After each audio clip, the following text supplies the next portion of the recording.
Dinas Pendidikan Kabupaten Bogor melalui Kasih Kurikulum dan Kelembagaan PAUD Dikmas minta setiap lembaga baik PAUD, PKBM, Taman Kanak-Kanak maupun PAUD non-formal bisa memiliki akreditasi.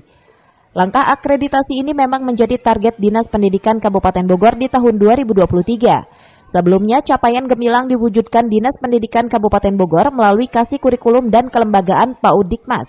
Ini dibuktikan dari penghargaan yang diberikan oleh Ketua Ban PAUD dan PNF Provinsi Jawa Barat, Nurul Fahimah, 5 April 2022 lalu.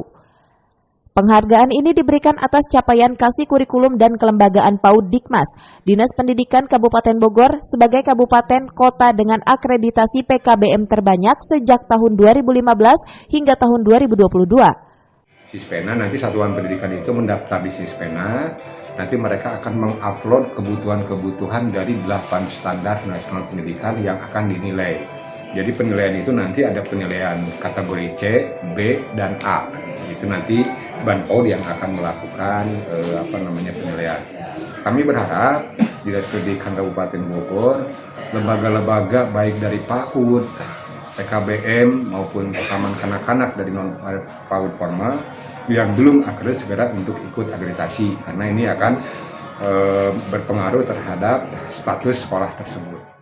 Dari Kabupaten Bogor, Cevi Suryadi melaporkan.